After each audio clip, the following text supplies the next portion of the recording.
The George H.W. Bush Distinguished Alumnus Award is presented to a college baseball letter winner who distinguishes himself in life after college baseball. The award is a tribute to Mr. Bush, who played baseball at Yale from 1946 to 1948, and later served as the 41st President of the United States. The Bush Award trophy is a bronze sculpture designed by renowned artist Garland Weeks of Lubbock, Texas. The trophy depicts the hat worn by President Bush at Yale, as well as the first baseman's mitt that he used as a player and kept in his Oval Office desk drawer during his presidency. Bush wore jersey number 2 and was known by his college teammates and classmates as Poppy. He was a slick fielding first baseman who threw left and batted right. In 1947, his batting average was .239, and he usually batted 7th or 8th in the batting order. Later, he would joke that he batted second cleanup. The 1947 Yale team finished 19-10-1 and defeated Clemson and NYU to win the Eastern Championship and advanced to the first College World Series in Kalamazoo, Michigan. The opponent was the University of California, with star freshman and eventual 1958 American League MVP Jackie Jensen as their best player. With the Commissioner of Major League Baseball, Happy Chandler, in attendance, Jensen's Bears won the best-of-3 series in 2 straight games. As a senior, Bush captained the '48 Yale Ball Club to a 21-9-1 record. He batted .264 and led Yale to another Eastern Championship, with wins over the University of North Carolina and Lafayette. A return trip to Kalamazoo followed, this time to face the University of Southern California. The Trojans nipped Yale in the first game of the best-of-3 series 3-1. The game ended in unusual fashion, as Yale loaded the bases with no outs in the 9th inning, but hit into a game-ending triple play with the future president on deck. The disappointed Bulldogs rebounded to beat USC the next day in Game 2 of the series, but lost in the deciding game. In a December 2013 oral history, Yale teammate Jim Duffus said, "Poppy Bush oozed leadership. He ran the show in a quiet way. If something needed to be said, he would just kind of sidle by and say, 'It's about the team, not you.'" The lifetime of President George H.W. Bush serves as an ideal for all involved in the game of college baseball and sets the standard we look to in naming college baseball's Alumnus of the Year. The Honorable Thelton Henderson is the recipient of the 2020 George H.W. Bush Distinguished Alumnus Award. As an undergraduate football player at the University of California, a knee injury cut his playing career short. However, he found a spot on the baseball team as a third baseman and outfielder and was a leading hitter and key contributor to the team in his final 2 years in Berkeley. 2 years in the Army followed before law school at Berkeley and a distinguished legal career that included him being the first African-American attorney for the Civil Rights Division of the United States Department of Justice. He was nominated in 1980 by President Jimmy Carter to a seat on the United States District Court of the Northern District of California.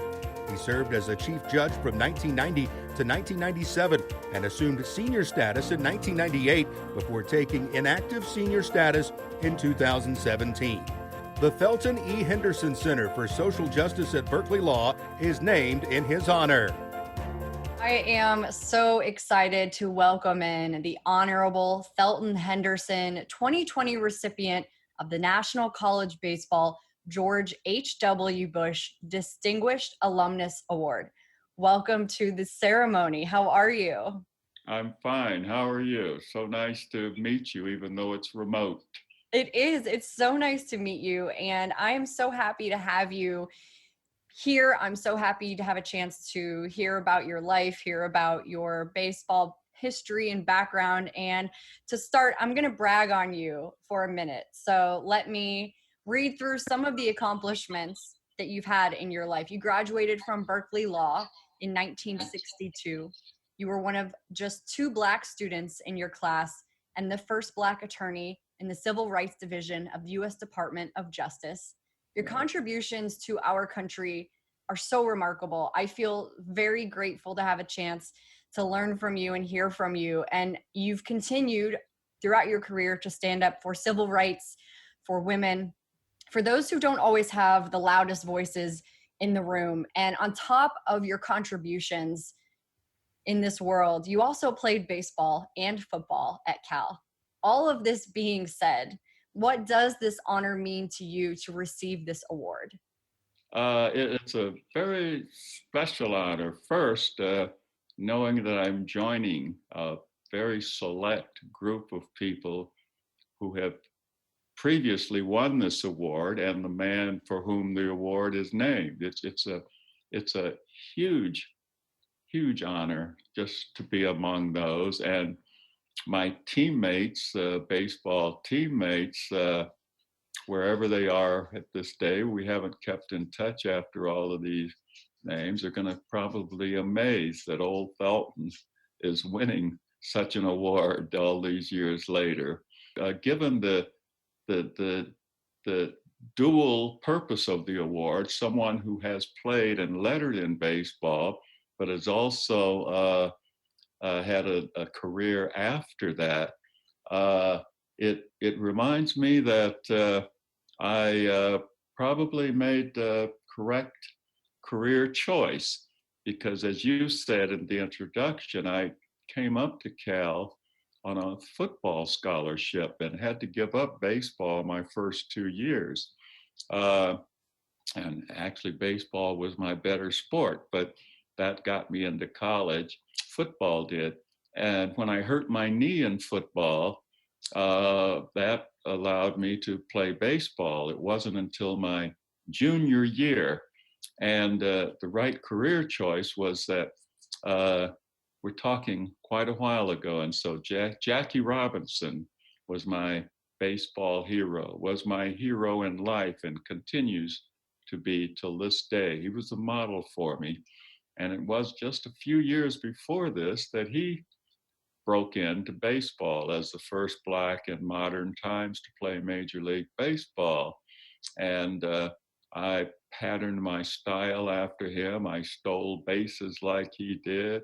I batted the way he did, sort of a choppy batting style rather than that classic Ted Williams classical swing and follow through. And I was young and sassy enough to think, my gosh, maybe I can play Major League Baseball like Jackie Robinson. I think there are a lot of parallels between you and Jackie Robinson, and I love hearing that he was someone that you looked up to, someone you modeled your swing after. Can you recall some moments while you were playing baseball in college that you look back on and smile and reminisce on? We all remember the time we had the timely hit that won a game, the time we had a timely catch that saved a game. But the camaraderie, I remember the road trips, the bus trips that we took over to Stanford. Whenever I think of Stanford, I think of the last game of the season. It was in the 90 degrees. It was a doubleheader at Stanford, very hot. And after the game, the coach, it was a bus ride over to Stanford from Berkeley. The coach surprised us. He stopped the bus on El Camino and went in with the bus driver to a liquor store. It brought out 2 cases of ice cold beer. And we drank this on the way. And I still remember this is the best bottle of beer I have ever had in my life. That's a memory. I remember Bob Albo, our catcher, was on second base on a big game. We were tied in the bottom of the 9th, and he opened it with a double. And baseball was much simpler back in those days in the 1950s than it is now in terms of signals and all of these. And because Bob was a catcher, he caught the signal. He could see right over the pitchers on the pitcher side, and he caught the signal and signaled to me that a fastball was coming. And I whacked it against the right field wall for a winning double. You know, those are memories I'll never forget. My roommate, Donnie Walker, and because of those days, it's just early Jackie Robinson kind of days. I remember I learned this later, Coach Clint Evans had to go to the team and say, who will volunteer to be roommate on the road with this black guy? And Donnie stepped up without hesitation, and it's very special to me all these years. As soon as we graduated, I went into the Army and he went into the Marines, and we didn't have Facebook and those things. I wish we had, because I'd probably still be in touch with him. But anyway, this is just a sample of the kind of memories, special memories I have of those days, of those guys. And one other memory that I've learned that I've used, I got a little carried away with. I was fast. I was a fast runner and I could steal bases. But one time I tried to steal second base without a signal from the coach. I just thought, my name is Henderson. I was pre-Ricky Henderson, right? So my God, I can steal bases. Ricky probably learned from me. So I decided to steal second base and I got thrown out. And I went back to the dugout and I knew I was in trouble. And Clint Evans said, Thelton, what's going on there? You didn't have a signal? And I said, well, Coach, I thought. And he said, don't think, you hurt the team. And I remember that. So I use that sometimes when people say I thought when they shouldn't have been thinking. It's a good line to have. You knew from a young age that you wanted to study law. Why is Right. that? I have to give my mother credit. We lived in a very poor community and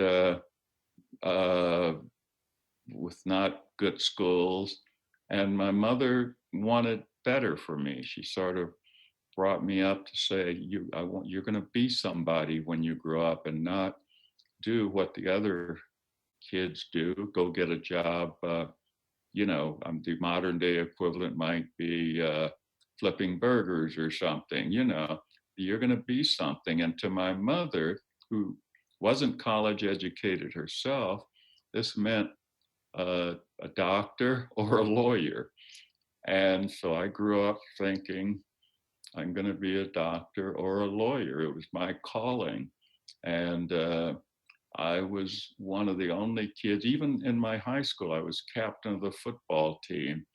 And after school, the players would walk. We all lived in the general neighborhood. We'd walk home together. I was the only one there that had books that he took home to do homework. And I'd come home, and if I had a B on my report card, my mother said, what happened here? And so it was my mother. And when I went to college, I still thought it was going to be a doctor or a lawyer until I took a lab course. And then I knew it wasn't going to be a doctor. So it was simple. That was my destiny. And I owe it all to my mother. As I mentioned earlier, you were the first African-American attorney in the Civil Rights Division, where you encountered Dr. Martin Luther King Jr. And your legacy includes vindicating rights of women, people of color, and you've trailblazed your entire life, just like Jackie Robinson. How did Dr. King impact you and your life? It's a tremendous impact, and it was one of the most special things that's ever happened in my life. And it's been a long life. I'm 86 now, so it's something to say that.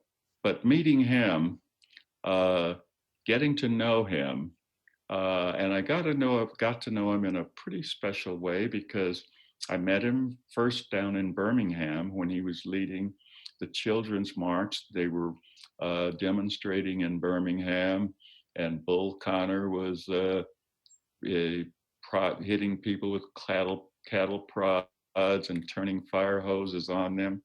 And Dr. King was leading all this. Well, there was only one place that a Black could live in Birmingham, and that was the A.G. Gaston Motel. So Dr. King stayed there and I stayed there. So I got to spend a lot of time with him. And I just saw the depths of this great, great man.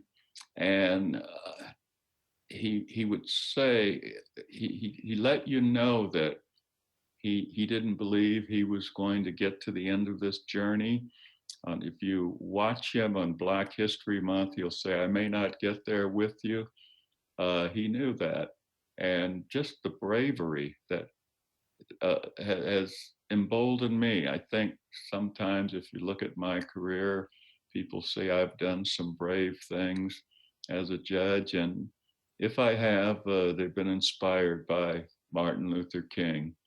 If we believe in something, we have to do what it takes to try to reach that goal. And I've learned that from him.